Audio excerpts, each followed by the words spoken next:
할렐루야. 사랑하는 열린문교회 성도 여러분, 지난밤도 주님 주시는 은혜와 평강 가운데 단잠 주무셨습니까? 아침을 깨우는 말씀, 금요일 이 아침에 하나님께서 저와 여러분에게 주시는 말씀은 창세기 43장 1절로 15절까지의 말씀입니다. 오늘도 이 본문을 통해서 살아계신 하나님께서 우리 공동체 가운데 말씀하시는 하나님의 은혜를, 또 하나님의 음성을 받아들이시는 여러분 되셨으면 좋겠습니다. 그리고 그 말씀을 통하여 삶의 기준을 잡고 오직 그 말씀이 중심이 되어 오늘 우리의 삶을 살아내시기를 바랍니다.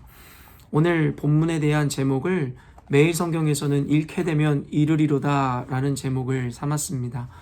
말 그대로 야곱이 오늘 본문에서 고백하는 그의 고백을 제목 삼은 것인데요. 잃게 되면 잃으리로다 라는 이 고백을 통해 여러분 또 오버랩되고 여러분 혹시 떠오르는 이의 고백이 있지 않으세요? 바로 에스더의 죽으면 죽으리라 라는 고백입니다.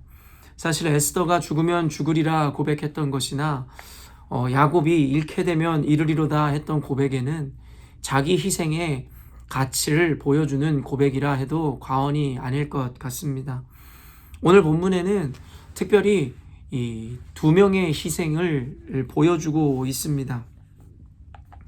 한 명은 바로 오늘 제목처럼 우리에게 분명하게 자기 희생을 보여주는 야곱의 모습이며, 하나는 바로 예수 그리스도의 계보를 예수 그리스도의 조상이 되는 바로 유다의 희생을 그리고 있는 것입니다. 오늘 본문을 통해서 하나님께서는 이스라엘 민족을 살리기 위한 두 명의 희생의 모습을 통하여 결국에는 이 성경적 세계관과 가치관 가운데 자기 희생이 동반되지 않는 삶이란, 구원이란, 그리고 온전한 공동체란 있을 수 없음에 대하여 이야기할 것인데, 오늘 말씀을 통해서 여러분들이 이 희생의 가치와 또한 더 나아가 내가 하나님 앞에 공동체를 위하여 희생하며 나아가야 될 것임에 대하여 스스로가 좀 결단하는 시간이 되었으면 좋겠다라는 생각이 듭니다. 계속 이어져 오는 이 창세기 본문 내용을 통해서 우리는 지금까지의 이야기를 잘 알고 있습니다. 이스라엘 땅에 기근이 들어 애굽으로 먹을 것을 구하러 간 그 형제들이 결국에는 자신이 팔았던 요셉, 그리고 그 요셉은 이제는 애굽의 총리가 되었는데 자신들의 동생인지 알지 못한 채 요셉 앞에 무릎 꿇고 엎드리는 장면을 우리는 보았습니다. 그리고 그 형제들에 대해서 이미 누군지 알고 있었으나 요셉은 여러 가지 의도와 또 속마음을 감추고 결국에는 그들을 모른 채 하며 그들의 형제 중에 한 명인 시므온을 남기고, 그리고 아버지의 집으로 돌아가 막내 동생인 베냐민을 데리고 오라 이야기합니다. 그랬을 때에 그 형제들의 생명도 보존되어질 것이고, 더 나아가 이스라엘 백성들의 생명이 보존될 것이라 이야기하는 것이겠죠.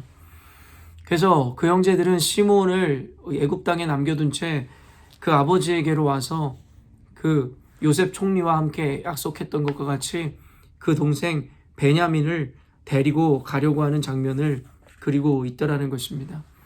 그러나 오늘 본문에는 그 베냐민 막내 아들을 보내기 싫은 아버지 야곱의 마음을 그대로 전하고 있습니다. 형제들을 나무라면서 왜 너희들에게 말째 동생이 있다라는 이야기를 했냐라고 하며 그들에게 이야기하는 모습을 통하여 야곱이 얼마나 베냐민을 아끼고 보내기 싫어하고 있는지를 우리에게 간접적으로 보게 합니다. 사실 우리가 모두 알고 있듯이 이 야곱에게는 여러 아내와 첩이 있었지만 결국엔 그 중에서도 가장 사랑했었던 이가 바로 라헬이었음을 우리는 너무나도 잘 알고 있습니다. 그리고 그 라헬을 통해서 얻은 아들이 바로 11번째 아들인 요셉이며 그리고 12번째 아들인 베냐민이었던 것입니다. 지금 야곱은 그 사랑하는 아내로부터 얻은 첫째 아들이었던 요셉을 잃었다고 생각하고 있었습니다. 그 상실감으로 인해서 지난 20년간 그는 고통 가운데 살아왔음이 분명하였죠. 그리고 이제는 그가 그렇게 아끼던, 어쩌면 그가 사랑하는 라헬의 마지막 아들이라고 생각되었던 그 베냐민까지도 잃을 수 있다는 생각에 그 고통이 이루 말할 수 없을 정도로 그에게 뼈저리게 다가왔는지 모르겠습니다. 그래서 도리어 애굽 땅에 붙잡혀 있는 시므온에 대한 걱정보다는 그가 베냐민을 그 형제들의 손에 들려 보내야 된다는 사실 때문에 더 고통스러워하는 장면을 보여줍니다. 야곱이 얼마나 라헬을 통해서 낳은 그 아이들을 사랑했는지를 성경은 잘 보여주고 있습니다. 어쩌면 자신의 생명의 가치보다도 바꿀 수 없는 가치가 바로 베냐민 그 아이의 가치였는지 모르겠습니다. 그래서 10절을 보면 우리가 지체하지 아니하였더라면 벌써 2번 갔다 왔으리이다. 계속해서 마음을 잡지 못하고 결정하지 못하는 야곱 앞에 그의 아들들이 이렇게 이야기하고 있는 것입니다. 그만큼 이게 시간적으로 물리적으로 정말 그러한 긴 시간이 지났는지는 알 수 없으나 그게 내면적인 것이든 물리적인 시간적인 것이든 야곱이 그 베냐민을 보내고자 하는 결정을 쉽게 내릴 수 없는 그 아버지의 절절한 사랑과 마음이 그대로 담겨져 있는 모양일 것입니다. 결국엔 그러다가 야곱이 결국엔 이렇게 결정하는 장면이 나옵니다. 14절에 전능하신 하나님께서 그 사람 앞에서 너희에게 은혜를 베푸사 그 사람으로 너희 다른 형제와 베냐민을 돌려보내게 하시기를 원하노라. 내가 자식을 잃게 되면 이르리로다. 결국엔 그 수많은 고민과 그리고 근심 가운데서 야곱은 이렇게 큰 결정을 하게 되더라는 것이에요. 베냐민을 그들에게 돌려보내며 그가 하는 고백은 무엇이에요? 내가 자식을 잃게 되면 이르리로다. 저는 여기에서 자기 희생의 가치를 발견하게 되는 것입니다. 단순히 야곱이 형제들에 대해서 편애하였고 단순히 누군가를 더 사랑했다라는 이야기에 우리가 포커스를 맞추지 마시고 이유에 어쨌든지 간에 아니면 야곱의 연약함이고 어리석음이었던 것 관계없이 결국엔 지금 이 시점에서 야곱은 그 베냐민이라는 그 아들에 대하여 특별하게 느끼고 있음이 분명하더라는 것입니다. 그러한 관념에서 볼 때는 그 야곱이 미련하든 어리석든 그것과 관계없이 편애하는 자였든 그것과 관계없이 결국에는 야곱이란 자가 자신의 생명보다 소중히 여기던 베냐민이라는 그 아이를 돌려보내므로 내가 자식을 잃게 되면 이르리로다 라는 자기 희생의 고백을 하게 되더라는 것입니다. 결국엔 그 희생을 통하여 결국에는 형제들은 베냐민과 함께 요셉에게로 내려갈 수 있었고 그곳에서 일어나는 일들은 우리가 앞으로 함께 보게 될 것이며 그 끝에는 결말에는 부자의 상봉과 잃어버린 줄 알았던 아들과의 만남이며 결국엔 이스라엘의 구원이 기다리고 있음을 우리는 보게 됩니다. 결국엔 야곱이 자기 희생을 함으로 베냐민을 돌려보내므로 결국에는 하나님의 구원이 또 행복한 아름다운 결말을 맞이하게 되더라는 것입니다. 그런데 오늘 야곱의 희생만큼이나 돋보이고 우리가 주목해야 되는 희생이 있습니다. 아까도 여러분과 나누었듯이 야곱이 그렇게 고민하고 있는 가운데서 그가 결정적으로 자기 희생을 선택할 수 있었던 것은 또 다른 이의 희생과 고백 때문에 이루어진 일이라고도 할 수 있을 것 같습니다. 그 아버지를 설득하던 아들들이 그 아버지의 완고한 모습을 보면서 답답함을 느꼈을 수도 있고 그리고 긴급함을 느낄 수도 있었을 것입니다. 그때 아까도 말씀드린 예수 그리스도의 계보를 잇는 조상격인 바로 유다가 이런 이야기를 합니다. 8절에 유다가 그의 아버지 이스라엘에게 이르되 저 아이를 나와 함께 보내시면 우리가 곧 가리니 그러면 우리와 아버지와 우린 아이들이 다 살고 죽지 아니하리이다. 그러면서 9절에 이어지는 것이 내가 그를 위하여 담보가 되오리니 아버지께서 내 손에서 그를 찾으소서. 내가 만일 그를 아버지께 데려다가 아버지 앞에 두지 아니하면 내가 영원히 죄를 지리이다. 결국에는 스스로를 담보 삼아 결국에는 아버지에게 그 죄에 대해서 그 죄값에 대해서 결국엔 자신이 책임지겠노라고 자기 희생과 같은 고백을 하게 되더라는 것이에요. 결국에는 유다의 이러한 자기 희생과 이 희생적 고백을 통하여 야곱의 마음이 돌아섰는지도 모르겠습니다. 왜냐하면 그 이후에 바로 이어지는 것이 그렇게 완고했었던 야곱의 마음이 꺾여 그 역시도 자기 희생을 감당하게 되는 것, 바로 이어지는 것을 보면 우리가 그렇게 생각할 수 있는 것이겠죠. 여러분, 결국에는 오늘의 이 내러티브를 통해서 하나님께서 우리 열린문교회와 이 영상을 보는 그리스도인들에게 하시는 메시지는 단순한 것 같습니다. 결국엔 생명을 낳기 위해서는, 구원을 얻기 위해서는, 또한 더 나아가 공동체의 회복을 얻기 위해서는 불가피한 것이 바로 자기 희생의 가치를 깨달아 알아야 된다는 것입니다. 오늘은 결국에는 야곱의 희생을 통하여 베냐민이 이 애굽으로 내려갈 수 있었으며, 야곱의 희생에 앞서 유다의 자기 희생을 통하여 야곱이 그 자기 희생을 또한 선택할 수 있는 계기를 마련해 주더라는 것입니다. 결국엔 하나님의 교회 공동체는, 그리스도인들의 삶이라는 것은 늘 자기를 부인하고 자기를 희생함으로 결국에는 다른 이들을 윤택하게 하고 살리는 삶 가운데 나아가라는 것이 바로 교회를 향한 하나님의 부르심이며 교회의 가치이고 그리스도인들의 삶의 방식이어야 된다는 것입니다.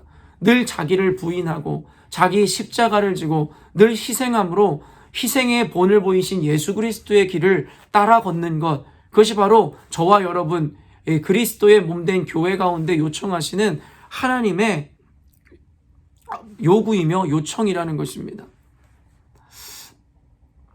요한복음 12장 24절 25절 말씀에 이런 말씀이 있습니다. 내가 진실로 진실로 너에게 이르노니 한 알의 밀이 땅에 떨어져 죽지 아니하면 한 알 그대로 있고 죽으면 많은 열매를 맺느니라. 자기의 생명을 사랑하는 자는 잃어버릴 것이요 이 세상에서 자기의 생명을 미워하는 자는 영생하도록 보존하리라. 결국에는 교회의 가치가 바로 이 희생의 가치라는 것을 분명하게 보여줍니다. 그리고 그 가치를 우리에게 분명하게 증거하기 위해서 예수 그리스도께서 친히 자신을 희생시키심으로 결국에는 인류 가운데 구원을 주시고 교회로 하여금 생명을 얻게 하셨다는 것입니다. 그러므로 복음의 핵심에는 늘 십자가가 있는 것이고 그 십자가의 의미는 바로 자기 희생을 의미하고 있더라는 것입니다. 그러나 현대교회는, 또 현대 공동체는, 또 현대 그리스도인들의 삶은 복음의 핵심인 이 십자가의 의미를 되새기거나 기억하지 않습니다. 그리고 이 십자가의 의미는 자기 희생이며 자기 부인일진데 누구도 자기를 희생하거나 자기의 자아를 내려놓으려 하지 않고 자신의 생각이나 자아를 관철시키려 하더라는 것입니다. 그럴 때에는 한 알의 밀알이 땅에 떨어져 썩을 때라야 결국에는 열매를 맺고 모든 이들이 그 풍성함의 은혜를 경험할 것일 텐데, 결국에는 누구 한 사람도 자기 희생을 나타내지 않으므로 결국엔 교회는, 세상은 결국엔 생명을 얻지도, 그리고 이 번성함과 번영을, 주 안의 충만을 누리지도 못하는 악순환이 반복되더라는 것입니다. 우리가 예수를 주로 믿고 그로 말미암아 구원을 얻었다라는 것은 우리 자기 희생이 이 피할 수 없는 가치임을 깨달아야 한다라는 것입니다. 예수께서 가신 길을 따라오라는 하나님의 말씀, 예수님의 말씀은 예수님이 그러하셨듯이 우리도 자기를 부인하고 희생하는 삶으로 나를 위한 것이 아니라 이제는 교회 공동체를 위해서, 세상을 위해서 내 몸을 초계와 같이 하늘의 밀알같이 던지라고 하나님께서 우리를 부르시더라는 것입니다. 그러므로 저와 여러분에게, 그리고 현대 그리스도인들에게 하나님께서 지속적으로 말씀하시는 것은 바로 자기 부인과 함께 그 십자가를 지는 희생의 삶을 살으라는 것입니다. 오늘 이스라엘의 구원과 결국엔 형제 간의 회복과 더 나아가 결국에는 이스라엘을 통한 하나님의 그 비전과 꿈을 이루는 이 과정 가운데 오늘 본문에서 보여주는 바로 유다의 희생, 그리고 야곱의 희생을 통하여 결국엔 우리는 깨달아야 할 것입니다. 우리 열린문교회의 회복, 그리고 우리 열린문교회의 부흥, 더 나아가 이 세상의 모든 교회들의 하나님의 뜻을 온전히 이루는 그 과정과 그 모습 가운데는 분명한 자기 희생과 자기 부인이 함께 있어야 할 것이라는 것입니다. 사랑하는 성도 여러분, 오늘 이 말씀을 통하여 각자에게 각자의 모습을 돌아보며 하나님께서 말씀하시는 그 자기 희생의 가치를 깨달아 아셨으면 좋겠습니다. 그리고 그 희생해야 되는 영역이 각자에게 어떤 부분인지도 각자에게 적용하셨으면 좋겠습니다. 첫째로는 이 말씀을 전하고 있는 저에게 자기 희생의 그 가치와 의미를 스스로가 떠올리는 하루가 될 것이라고 저 스스로도 한번 하나님 앞에 고백해 보게 됩니다. 그리고 이 영상을 보고 이 말씀을 들은 여러분도 마찬가지입니다. 또 이 말씀을 또 근거로 또 누군가에게 희생을 요구하고 왜 당신은 희생하지 않느냐라는 이 책임전가적인 이야기를 하지 마시고, 이제는 우리 교회가 남 탓을 하고 다른 이에게 말씀을 적용시키고 부과하는 것이 아니라 각자에게 자기에게 주신 하나님의 말씀을 깨닫고 그 안에 자기 희생과 자기 부인에 대한 부르심을 분명히 깨달아야 할 것입니다.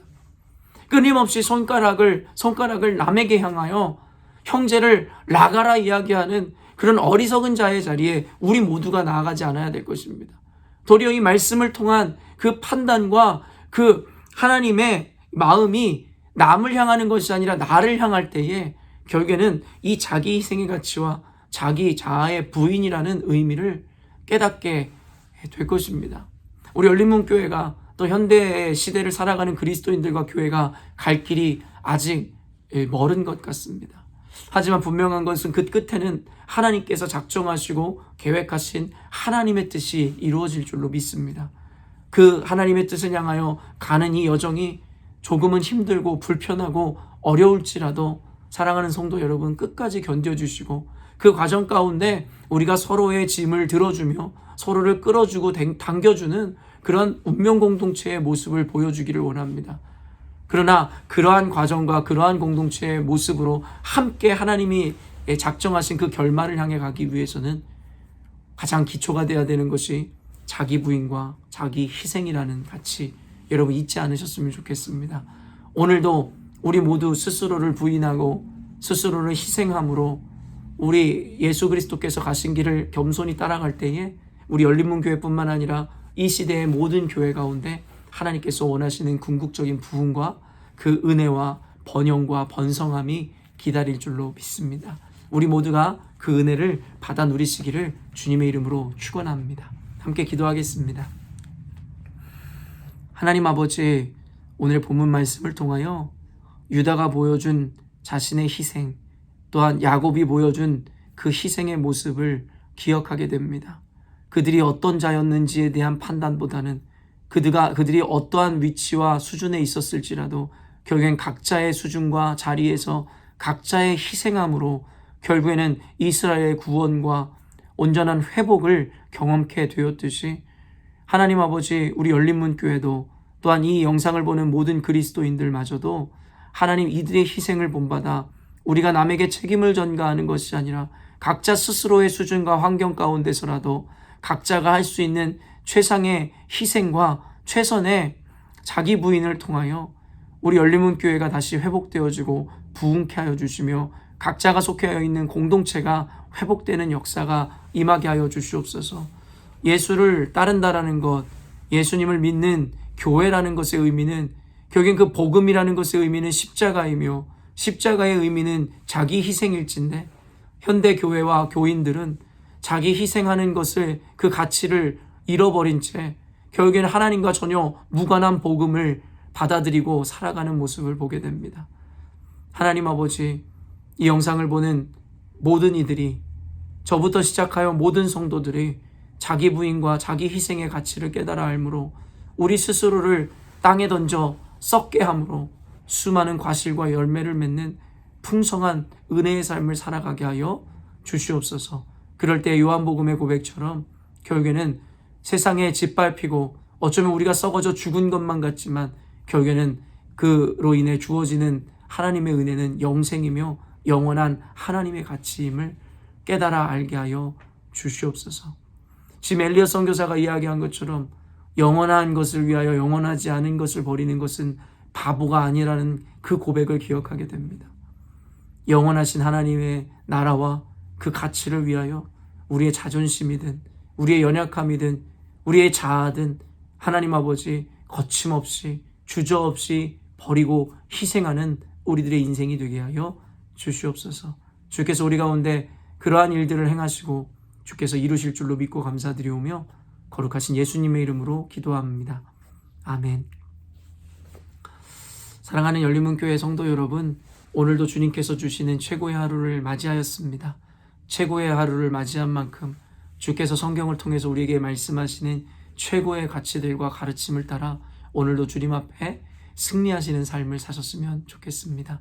내일은 토요 새벽 예배가 있는 날입니다. 모두 예배당을 찾아 함께 말씀을 듣고 기도함으로 하나님의 뜻이 온전히 이루어지기를 함께 기도했으면 좋겠습니다. 아침을 깨우는 말씀은 월요일 아침에 만나도록 하겠습니다.